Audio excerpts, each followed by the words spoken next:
Hello there. So I have finished Reacher season 2, and this definitely is a Western. It is the style of a Western. So the first season 1 was basically like a classic Clint Eastwood rolls into a town, like, you know, the No Name trilogy, where he just rolls into a town. Mischief is there. It causes chaos once he's there. He starts doing right by everyone, cleans up the town, and leaves without anyone giving him credit. And season 2 goes along the lines of Tombstone. A bit of difference, because Tombstone is like retired marshals basically go to a town to live out their lives peacefully and end up in the midst of, well, the troubles that are there. This one's similar. His team that he had originally, well, a member died, and he's going there to find out what happened. And then he ends up recruiting whoever was left, because several of his teammates were previous team members were being taken out one by one.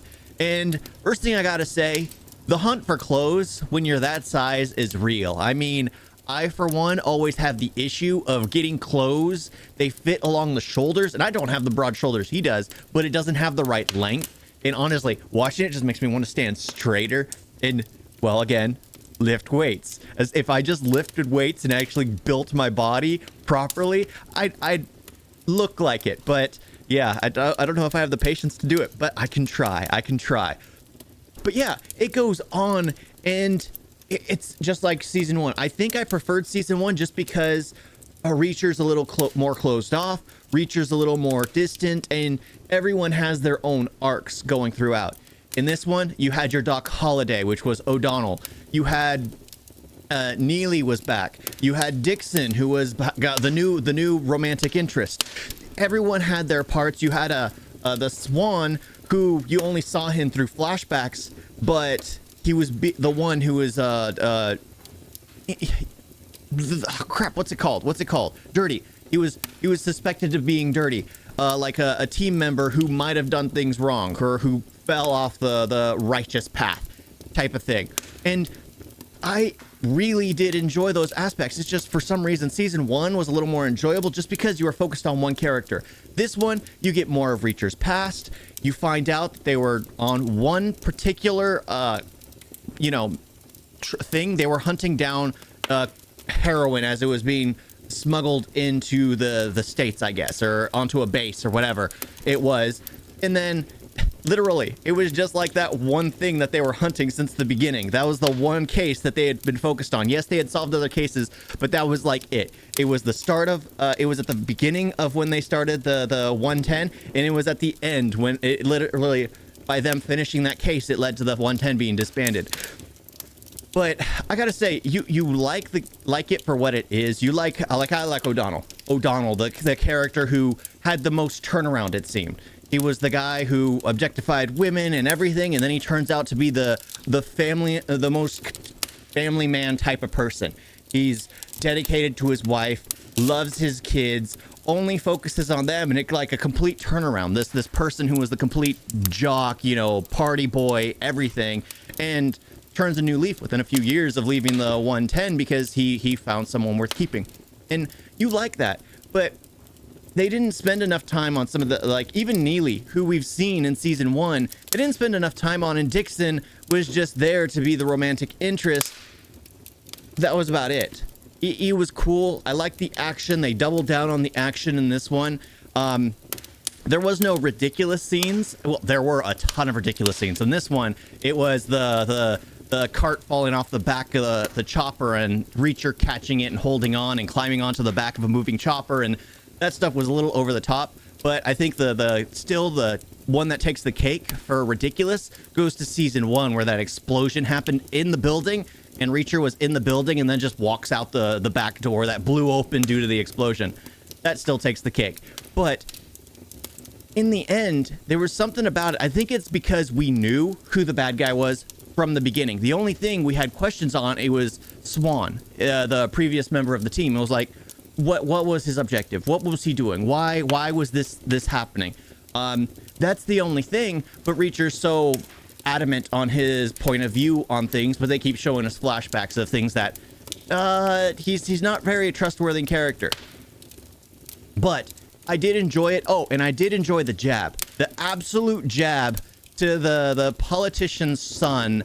It literally is who it is. Looks like him too, which is a lot of it is it's hilarious. It's absolutely hilarious because it's like, how the heck was this made? How?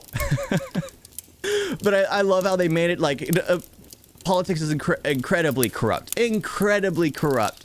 There's, especially after the past few elections, there is no saying that politics in the US is clean. And it is absolutely disgusting. Absolutely. They've always been on the take. They're always on the take.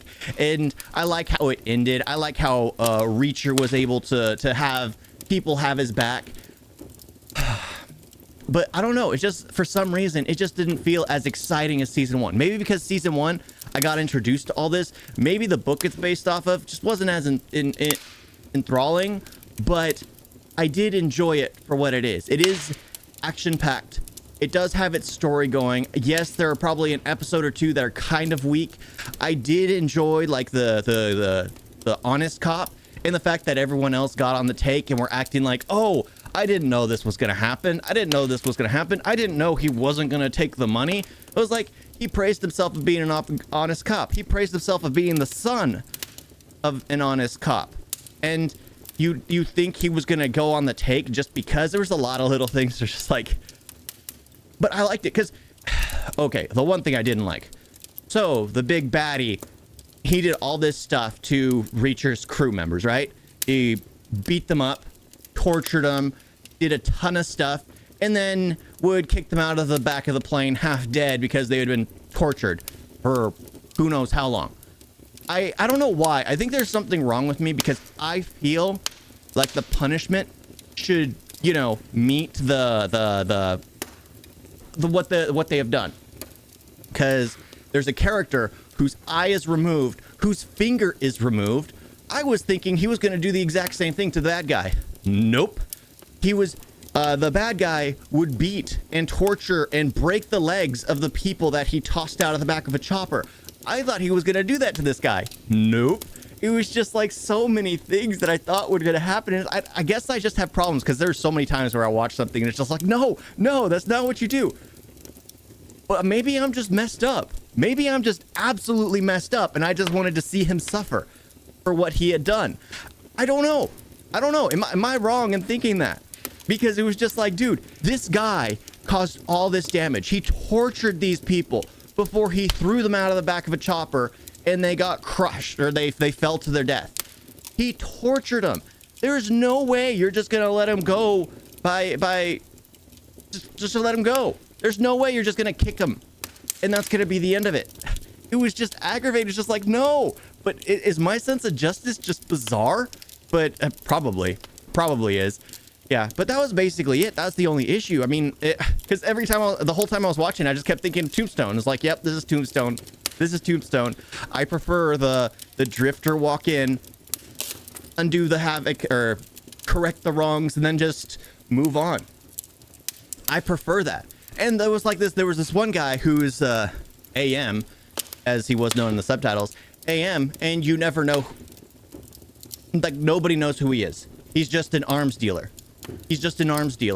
And he's supposed to be like this huge part of the story. And I think it's more realistic this way. He's like this huge part of the story, always kind of leading into things. It seemed like there was going to be this huge battle between him and Reacher, like there was in the previous season.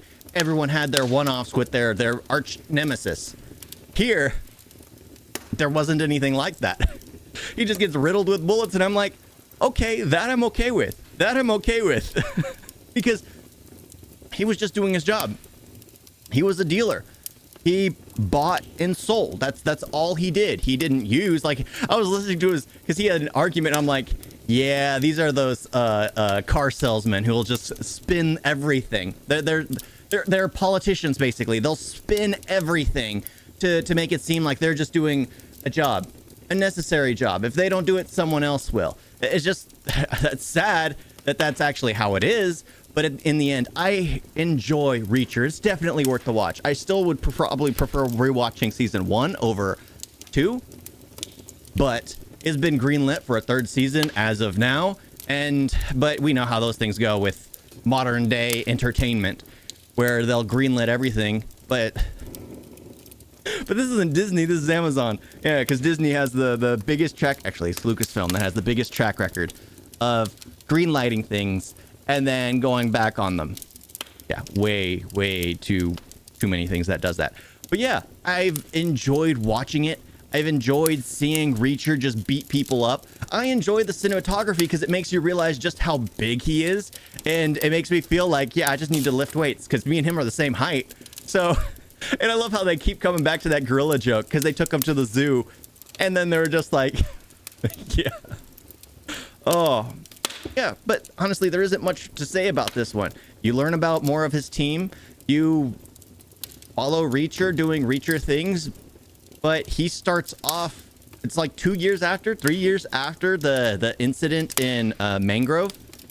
And yeah, what has he been doing since then? He's been wandering around. He doesn't care about money. He just wanders around. He needs a toothbrush. I mean, honestly, seeing him live like that makes me kind of also want to wander around. But it's like, how does he maintain that figure if all he's doing is walking everywhere? No, you have to be heavily lifting stuff. But yeah, I digress. It's definitely a good show. Definitely worth the watch. And I absolutely enjoyed the heck out of it. Still, season 1, I believe, is better just because I enjoy the wandering samurai, the wandering cowboy type of scenario. I do love Tombstone, but that's only because of Doc Holliday, and Doc Holliday was absolutely Val Kilmer. I think that's like the only thing I absolutely like Val Kilmer in. Yeah. Thank you all for watching. Talk to you next time. Toodles.